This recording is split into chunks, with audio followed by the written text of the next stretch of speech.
1월 7일 수요일입니다. 오늘 우리에게 주시는 하나님의 말씀은 디모데전서 3장 8절에서 13절 말씀입니다. 이와 같이 집사들도 정중하고 일구이언을 하지 아니하고 술에 임박히지 아니하고 더러운 일을 탐하지 아니하고 깨끗한 양심에 믿음의 비밀을 가진 자라야 할지니 이에 이 사람들을 먼저 시험하여 보고 그 후에 책망할 것이 없으면 집사의 직분을 맡게 할 것이요. 여자들도 이와 같이 정숙하고 모함하지 아니하며 절제하며 모든 일에 충성된 자라야 할지니라. 집사들은 한 아내의 남편이 되어 자녀와 자기 집을 잘 다스리는 자일지니 집사의 직분을 잘한 자들은 아름다운 지위와 그리스도 예수 안에 있는 믿음의 큰 담력을 얻느니라. 아멘. 어제 본문에서 바울은 디모데에게 감독을 어떤 사람으로 세워야 하는지에 대해 알려주었습니다. 여기서 감독은 이제 신약성경에서 장로, 목사, 목자 이런 표현으로 등장하는 교회의 지도자를 뜻하는 또 다른 표현이죠.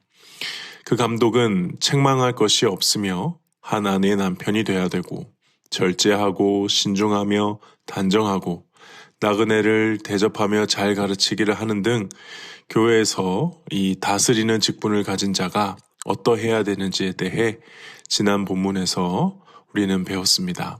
한마디로 복음으로 형성된 삶을 보여주는 그런 자가 교회의 지도자가 되어야 한다는 것이죠. 그에 이어 오늘 본문에서는 바울이 이제 집사의 직분에 대해서 설명을 하는데요. 우리 8절부터 한번 보시면요. 이와 같이 집사들도 정중하고 일구이언하지 아니하고 술에 임박히지 아니하고 더러운 일을 탐하지 아니하고. 먼저 이와 같이 집사들도 라고 말씀하고 있습니다. 앞서 언급된 교회를 이끄는 감독들과 같이 집사들도 이러이러해야 한다라고 말씀하는 것이죠. 그래서 집사의 자격 조건과 감독의 자격 조건이 크게 다르지 않다는 것을 말씀해주고 있습니다. 다시 말해 집사도 감독과 마찬가지로 복음으로 형성된 삶을 살아야 하며 그것을 많은 사람들이 볼 수 있게 해주어야 한다는 것입니다. 물론 한 가지 차이점이 있기는 합니다. 바로 집사는 잘 가르치는 재능은 요구받지 않는다는 것이죠. 감독의 경우 2절 말씀에 가르치기를 잘하며 라고 명시되어 있습니다. 근데 반면에 집사는 그런 표현이 없죠. 그것을 제외하면은 직무나 적성이나 능력보다는 성품에 초점을 맞추어서 감독도 뽑아야 하고 집사도 그렇게 뽑아야 한다는 것을 오늘 본문을 말씀해주고 있습니다. 특히 집사라는 단어, 디아코노스, 이거는 그 원어의 의미상 종을 의미하죠. 사도행전 6장에서 최초의 집사들이 교회에 세워진 이후에 이제 교회마다 그렇게 집사들이 세워진 것으로 보이는데 아마도 교회 안에서 다양한 영역에 어떤 섬김을 책임지고 관리하는 실무를 담당하는 그런 일들을 했을 것으로 보입니다. 그런 집사가 어떠해야 되느냐? 정중해야 합니다. 정중하다는 것은 이제 원어로 보면은 셈노스라는 표현인데요. 이제 숭고하고 값지고 존경받는다라는 좀 더 깊은 의미가 담겨 있습니다. 그래서 위엄 있고 존엄하며 경외의 개념도 포함하고 있어요. 그래서 고상하고 위엄 있는 마음에 저속하고 천박한 것이 없는 숭고하고, 그러니까 우리 한국말로 정중하다는 표현만으로는 그 의미를 다 담아내지 못하는 그런 표현이라는 거죠. 집사가 참 너무 존귀한 직분이라는 것을 알 수 있습니다. 또 특히 우리 성경에 집사가 일구이언을 하지 않는다. 이것을 이렇게 얘기하고 있는데요. 이것은 어떤 사람에게는 이렇게 말하고 다른 사람에게는 저렇게 말하는 그런 표현도 해당이 될 거고요. 또 어떤 것을 말하면서 실제 자신의 뜻과 다르게 말하는 것도 표현이 됩니다. 그래서 원어로 보면은 하나의 말을 하는 사람이 아니라 두 가지 말을 하는 사람이다. 그런 사람이 돼서는 안 된다라고 말씀하고 있는데요. 이것은 결국 진심을 알 수 없는 말, 그런 말 하지 말아야 한다. 정말 진실되게 정직하게 행동해야 한다는 것을 이야기하죠. 그리고 또 하나만 더 살펴보면 술에 임박히지 아니하고, 여기서 임박이라고 하는 것은 어떤 일에 깊이 빠져서 몹시 즐기며 습관적으로 되는 상태를 말하죠. 디모데전서 1장 4절에 보면은 신하와 끝없는 족보에 몰두하지 말게 하려 함이라 할 때 그 몰두하다가 바로 여기서 임박이다라는 것입니다. 그래서 술에 대한 분명한 절제가 있어야 된다. 이것이 집사의 자격으로 요구됩니다. 그와 마찬가지로 더러운 이도 탐해야 하지 않아야 되겠죠. 9절 계속해서 집사의 조건을 말합니다. 깨끗한 양심의 믿음의 비밀을 가진 자라야 할지니. 여기서 비밀은 바울이 서신서에서 잘 사용하는 단어인데요. 예수 그리스도를 통해서 하나님께서 당신의 백성을 구원하시는 계획, 그 계시의 내용이 이제 바울은 그것들 들어서 비밀이라고 많이 표현을 합니다. 다시 말해서 잘 가르칠 필요는 없지만 분명히 복음을 이해하고 믿고 따르는 사람이어야 한다는 것입니다. 그리고 그 믿음은 깨끗한 양심을 동반해야 한다고 하는데요. 우리가 보통 언제 양심의 가책을 받습니까? 내 마음에서 옳다고 생각하는 것을 나의 행동으로 옮기지 못할 때, 그때 양심의 가책을 받죠. 오늘 본문은 이제 그걸 말하는 겁니다. 여기서 깨끗한 양심이라고 하는 것은 마음이 깨끗하다 이런 개념이 아니고요. 복음을 믿는 사람이 그 믿음을 가지고 있는 대로 행동을 할 수 있어야 한다는 겁니다. 다시 말해 그리스도인으로서 바른 실천을 하는 삶을 깨끗한 양심이라고 하는 것이고요. 집사가 누구냐? 바로 그 깨끗한 양심, 바른 실천을 할 수 있는 사람이어야 한다는 것입니다. 10절입니다. 이에 이 사람들을 먼저 시험하여 보고 그 후에 책망할 것이 없으면 집사의 직분을 맡게 할 것이요. 시험하여 보고라는 것은 이제 금속을 감식하는 것 같이 어떤 것이 참되거나 진정한지를 보는 어떤 중요한 시험 같은 거를 말하죠. 또는 이제 참된 것이 입증됐다, 승인됐다라고 할 때도 이 표현을 쓴다고 해요. 어쨌든 중요한 것은 집사의 직분을 주기 전에 철저하게 검토해야 한다는 것입니다.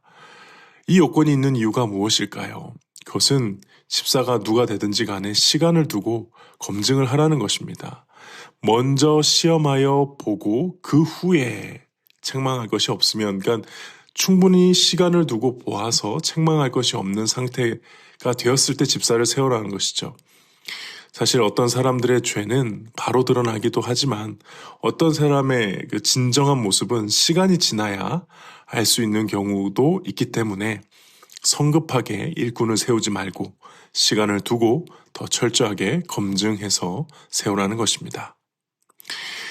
11절입니다. 여자들도 이와 같이 정숙하고 모함하지 아니하며 절제하며 모든 일에 충성된 자라야 할지니라. 여기서 여자들은 집사들의 아내일 수도 있고요. 집사의 아내를 여자라고 표현했을 수도 있고요. 여자 집사들을 말하는 걸 수도 있습니다. 사실 바울의 표현이 조금 애매하긴 해요. 12절을 생각하면 집사의 아내에 대한 조건 같기도 하고, 또 한편으로 이와 같이라는 표현을 사용해서 앞에 있는 집사와 그렇죠? 감독과 집사를 구분했고 그 집사가 이제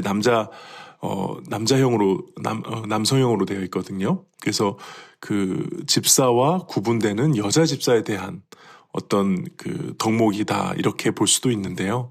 아마도 초대교회 직분들이 이제 막 만들어지고 정착해 가던 시기이기 때문에 여성형으로 이 집사라는 표현을 쓰지 않았지만 교회에서 여러 가지 일을 맡아 집사의 역할을 감당했던 그 많은 여자들, 그 교회마다 많았던 것은 사실이지 않습니까? 그래서 집사를 세우기 위한 조건들을 이야기하던 중에 갑자기 그런 여성들이 생각이 나서 바울이 이렇게 표현한 것은 아닐까 조심스럽게 생각을 해봅니다. 그리고 12절에 다시 집사의 조건으로 자신의 가정을 잘 다스리는 자임을 이야기하고 또 집사의 직분의 영광과 그 유익에 대해서 언급하면서 이제 오늘 본문이 마무리가 되죠. 12절 13절입니다.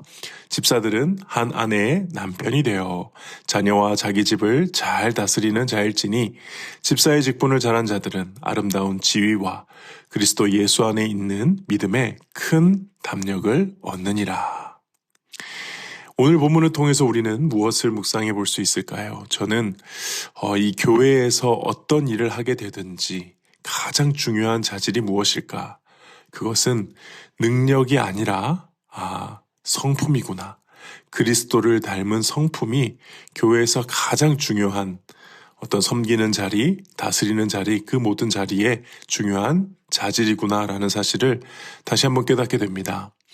오늘 본문에서 그래도 교회의 실무를 담당하는 그 실무를 담당하기 위해 뽑는 집사에 대한 덕목입니다. 그렇다면은 물론 성품적인 면도 나와야겠지만 그 집사의 업무 능력이나 경험, 실력 이런 부분에 대해서도 좀 있어야 하지 않을까라는 생각이 들기도 한데 오늘 거기에 대해서는 한마디도 없다는 것이 참 인상이 깊은데요. 애초에 교회는 일을 잘하는 사람을 세우는 것이 아니라 그리스도를 닮은 성품에 이거 성품이 있는 사람, 그리스도 작은 예수와 같은 사람들을 더 세우는 곳이다. 저는 이렇게 오늘 본문이 우리에게 말씀하는 것만 같습니다. 예전에 교회에서 사역을 하면서 이런 표현들을 들어본 적이 있었던 것 같아요. 그분은 성품은 좀 그렇지만 그래도 일은 진짜 잘해. 그러니까 같이 동역할 때 좋아. 이런 식으로 얘기를 들었던 기억이 나요. 그런데 사실 이런 평가는 세상 직장에서는 칭찬이 그래도 될 수 있을지 모르겠지만 오늘 본문에 따르면은 교회에서는 좋은 직분자로서 좋은 일꾼으로서의 칭찬일 수는 없는 것 같아요. 그래서 저는 이 말씀이 한편으로는 참 감사하면서도 한편으로는 참 부담이 됩니다.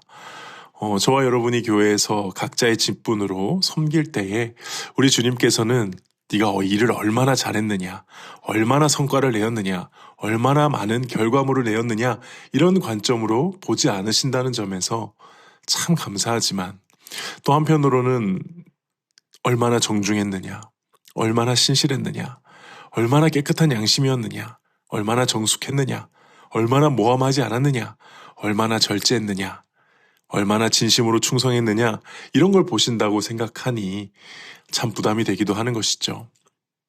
그러나 오늘 마지막 말씀 13절 말씀 집사의 직분을 잘한 자들은 아름다운 지위와 그리스도 예수 안에 있는 믿음의 큰 담력을 얻느니라. 하나님께서 우리 각자에게 허락하신 그 직분을 부족하지만 그래도 소중히 여기며 그 직분을 충성스럽게 잘 감당하고자 몸부림쳤을 때에 하나님께서는 그것을 아름답게 여겨주신다는 점, 그래서 아름다운 지위를 주신다는 점, 그리고 그렇게 내가 헌신하고 섬겼을 때 그 직분을 감당했던 모든 순간들이 결국은 예수 그리스도 안에서 더욱 믿음이 굳건해지는 내가 더 큰 유익을 얻게 될 것이라는 사실을 우리들에게 말씀해주고 계십니다. 그러므로 우리는 이 직분을 진정으로 소중히 여기며 최선을 다해 잘 감당해야 될 줄 믿습니다. 그렇게 오늘도 저와 여러분을 부르신 그 자리에서 또 보냄을 받은 그 자리에서 주의 종으로 또 하나님을 섬기고 이웃을 섬기는 저와 여러분 될 수 있기를 주님의 이름으로 축복합니다. 기도하겠습니다. 하나님 아버지, 오늘 말씀을 통해 우리에게 주어진 직분의 소중함, 특별히 우리가 이 직분을 수행할 때에 하나님께서 어떠한 시선으로 우리를 바라보실지를 다시 한번 확인하고 깨닫게 하시니 감사합니다. 주님께서 주신 직분임을 언제나 잊지 않게 하시고 매 순간 예수 그리스도의 성품을 더욱 닮아 맡겨진 사역과 주어진 삶에 최선을 다하며 살아가는 오늘 하루가 되게 하여 주시옵소서. 예수님의 이름으로 기도하옵나이다. 아멘. 이 시간 함께 기도하실 때 주신 말씀 붙들고 기도하시고 주간 기도 제목을 따라 전도와 선교를 위해 기도하겠습니다. 하나님, 우리 신부산교회가 부산 지역에 죽어가는 영혼들을 살리는 교회 되게 하시고 영혼을 품고 기도하며 전도하는 우리 교회 되게 하여 주시옵소서. 우리 교회가 후원하는 선교사님들을 위해서 특별히 캄보디아에서 섬기시는 천준상 이수경 선교사님을 위해 기도합니다. 어서 속히 캄보디아 전쟁이 종식되게 하시고 양국의 지도자들이 평화의 결정을 할 수 있도록 그리하여 선교사님의 모든 사역 가운데 하나님의 동행하심과 기름 부으심을 허락해 달라고 이 시간 모든 합심 기도 제목과 그리고 개인적인 기도 제목으로 기도하신 후에 자유롭게 초소해서 하루를 시작하겠습니다. 함께 기도하겠습니다.